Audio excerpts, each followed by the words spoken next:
हो सकती है बहुत बड़ी। मतलब ये राष्ट्रीय उत्सव रामोत्सव बनने जा रहा है।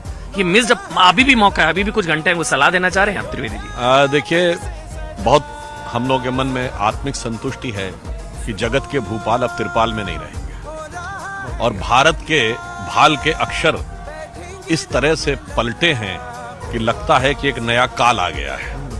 वो नया काल स्वर्णिम काल है और केंद्र में श्री नरेंद्र मोदी जी के नेतृत्व में भारत जिस स्वर्णिम काल की ओर बढ़ रहा है, मुझे लगता है कि उसकी प्राण प्रतिष्ठा अब होने जा रही है। और मैं ये कह सकता हूं कि जो अभी महंत जी ने कहा, आदरणीय बालकनाथ जी ने, एक दौर था ये काम इतना कठिन लगता था कि जैसे मानो पत्थर में से पौधा उगाना हो। जितना कठिन काम, जितना कहेंगे तो, या फिर टूटे हुए तार से कोई संगीत सुनाना हो। तो मुझे अटल जी की कविता की वो पंक्ति याद आती है जो इस दुष्कर कार्य को आज साकार रूप देखने पर मन में आती है कि टूटे हुए तारों से फूटे बासंती स्वर, टूटे हुए तारों से फूटे बासंती स्वर, पत्थर की छाती में उग आया नव अंकुर, झरे सब पीले पात, कोयल की कुहुक रात, प्राची में अरुणिमा की रेख देख पाता हूं, गीत नया गाता हूं, गीत नया गाता हूं। तो ये भारत का एक उद्भव होने का एक नया गीत शुरू हुआ है। और पुनः एक बात और कह दूं, जब भगवान आए हैं अपने आवास में तो 4 करोड़ गरीबों को भी आवास दे के आए हैं, 11 करोड़ लोगों को शौचालय दे के आए हैं, हर गांव में बिजली पहुंचा के आए हैं, हर गांव में सड़क पहुंचा के आए हैं, भारत को आत्मरक्षा में प्रबल करके आए हैं, G7 में सबसे हाईएस्ट ग्रोथ रेट पर पहुंचा के आए हैं, 5वीं बड़ी अर्थव्यवस्था ब्रिटेन को पीछे छोड़ के आए हैं, इतनी सारी, और आज ही फॉरेन एक्सचेंज रिजर्व 600 बिलियन पहुंचा के आए हैं। तो इसलिए कहा गया, जा पर कृपा राम की होई, ता पर कृपा करे सब कोई। सब तरफ से समृद्धि और शक्ति आ रही, और उसके साथ साथ अब भारत को उस स्थिति में लेके आए हैं। हम लोग लखनऊ में खड़े हैं ना, एक जमाने में कहा जाता था लखनऊ में हमारे लोगों ने इतने शांति के कबूतर उड़ाए थे कि देश के हाथों के तोते उड़ गए थे। लखनऊ में कहावत होती, अमा मियां वो दिन लद गए जब उस्ताद लल्लू खा फाकते उड़ाया करते थे। तो अब वो शांति के कबूतर के दिन लद गए और भारत आत्मरक्षा में सॉफ्ट स्टेट का दौर खत्म हुआ और अब बाज उड़ाने के दिन आए जो भारत ने दिखाया। तो आज भारत जन कल्याण, विकास, सुरक्षा, स्वाभिमान के साथ साथ सांस्कृतिक गौरव के साथ मिलकर आगे। तो देखिए, राम सबके हैं और कहीं ना कहीं ये संदेश दे दिया गया है अवध की तरफ से कि राम से हर कोई मोहब्बत करता है। लेकिन कल, क्योंकि कल प्राण प्रतिष्ठा होनी है, 22 तारीख है, तमाम वरिष्ठ मेहमान जो हैं, जो अतिथि हैं, वो यहाँ पर पहुंचने जा रहे हैं। लेकिन VVIPs और VIPs के लिए किस तरीके का इंतजाम जो है वो किया गया है, एक बार हम आपको बता दें। VVIPs और VIPs की मूवमेंट्स के लिए 45 से 60 टुकड़ियां जो है पुलिस वालों की लगाई गई है। तमाम इंतजाम उनके बैठने का कर लिया गया है। अनुमान यही लगाया जा रहा है कि 10,000 के करीब जो है साधु संत और मुख्य अतिथि यहाँ पर आने वाले हैं। प्रधानमंत्री नरेंद्र मोदी यजमान है, प्रतीकात्मक यजमान है। इसके अलावा ट्रस्ट की तरफ से लगभग 7,000 लोगों को निमंत्रण और न्योता भेजा गया है इस पूरे समारोह को लेकर। और आपको ये भी बता दें कि कुर्सियां भी सज गई हैं, सफेद सोफे जो हैं तमाम विशिष्ट अतिथियों के लिए वो भी लगा दिए गए हैं। कुछ लोग यहाँ पर मौजूद हैं, हर कोई उत्सुक है क्योंकि अब देखिए राम नगरी सज गई है और रामलला विराजमान हो गए हैं। हमारे साथ काशी प्रांत विद्या भारती के मंत्री हैं डॉक्टर रघुराज सिंह जी। अयोध्या कितनी बदली नजर आ रही है? कल तो प्राण प्रतिष्ठा है। बहुत बदली हुई नजर आ रही है। इसके पहले भी हम लोग आते थे अयोध्या में, लेकिन आज का जो दृश्य है, परिदृश्य है, वो ऐसा लग रहा है कि सब भगवान राम की कृपा से ही हो रहा है। कल्पना की थी कभी कि आप इस इतिहास, इस अध्याय का? कभी नहीं, ऐसी कल्पना ही नहीं की गई थी कि अयोध्या में इतना बदलाव हो जाएगा।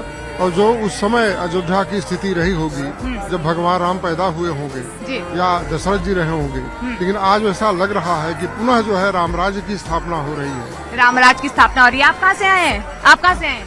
मैम, मैं चंदन कुमार वर्मा, बालेश्वर। कैसा लग रहा है अयोध्या? बहुत अच्छा लग रहा है और हम लोगों को बहुत खुशी हो रही है। उत्साह है मन में? बहुत ज्यादा, बहुत ज्यादा। आप कहाँ से आए सर? हम MP से आए हैं। MP से आए हैं सर। अच्छा, कैसा उत्साह नजर आ रहा है? बहुत ही उत्साह, असीम कृपा राम जी की आज खूबसूरत नजारा नजर आ रहा है। त्रेता युग जैसा नजारा, त्रेता युग जैसा नजर आ रहा है सपना। तो देखिए, राम भक्तों का उत्साह उल्लास और ज्यादा बढ़ गया है क्योंकि अब एक ही दिन का इंतजार है। सपना बिल्कुल। और अब मैं जो खबर बताने जा रही हूँ मोनिका, उससे हम समझ सकते हैं कि राम का ये जो काम है इसमें ट्रस्ट ने हर एक चीज का बड़ा ख्याल रखा है कि राम से जुड़ी हुई चीजें ही होनी चाहिए।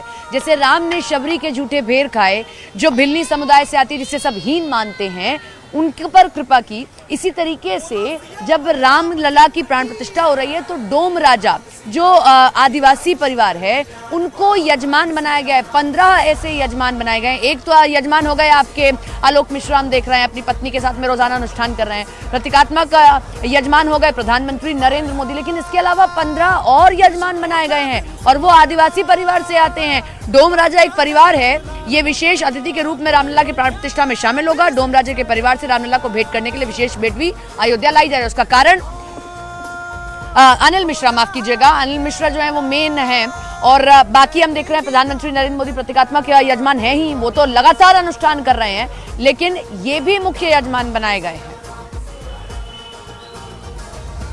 विश्वनाथ का स्मृति चिन्ह के रूप में त्रिशूल लेकर जा रहे हैं, जो कि रामलला के दरबार को अर्पण करेंगे। तो देखिए श्री राम लल्ला की जो लहर है वो सिर्फ यहाँ नहीं, शिव की नगरी महाकाल में भी नजर आ रही है। वहाँ पर भी लोग झूमते गाते राम धुनों में मगन नजर आ रहे हैं। तस्वीरें आप उज्जैन के महाकाल मंदिर की देखिए, मेरे पीछे भी आपको रामधुन सुनाई दे रही होगी। वैसे तो अयोध्या में जहाँ जहाँ आप जाएंगे ये रामधुन आपके साथ साथ नजर आएगी। कोई भी मुख हो आपको जय सिया राम जरूर सुनाई देगा, लेकिन उज्जैन के महाकाल की ये तस्वीरें आप देखिए, वहाँ पर भी उत्सव जैसा माहौल है, रामधुन सुनाई दे रही है अयोध्या से और राम लहर आगे बढ़ रही है। लेकिन हमारे सहयोगी अमन चोपड़ा ने महंत राजू दास से खास बातचीत की है। क्या कुछ बातचीत वो हुई है आपको सुनवाते हैं। देखिए मैं राजू दास जी के साथ पिछले 4-5 दिनों से हूँ। इनके एक एक शब्द को ध्यान से सुनिएगा। ये हर राम भक्त की पीड़ा है। मंदिर जाने को सांप्रदायिक बता दिया जाता है, प्रभु राम की बात करने को क्या बता दिया जाता है, और अयोध्या की बात करने को राजनीतिक मुद्दा सांप्रदायिक बता दिया जाता है। एक एक शब्द को ध्यान से सुनिएगा। जी राजू दास। नहीं, इतनी कठिन कि आपने बात किया तो आंखें भर आई। वो दिन जब हम लोग बोलते थे तो लोग चिल्लाते थे हम लोग को ऊपर, क्या बात करते हो जी, ऐसे बोलते थे कि लगता था कि हम बहुत बड़े आतंकवादी हैं। ऐसे भाषा का इस्तेमाल करते थे कि रोना आता था और हम लोग रोना पड़ता था। अब क्यों रो रहे हैं राजू दास जी? अब क्यों आपकी आंखों में आंसू आ रहे हैं? आप अमन जी नहीं समझोगे, आप मीडिया के हो। आपने कहा कि राजू दास जी कैसा बीता, जब ये शायद पहली बार होगा आपकी आंखों में आंसू देखे। पहली बार बाप मर गया तो रोया ही नहीं, क्या बात करते हो। पहली बार मैंने आपकी आंखों में आंसू देखे। वो राम भक्तों की सीना गोली से छलने होते देखा। आप समझ सकते हो हनुमानगढ़ी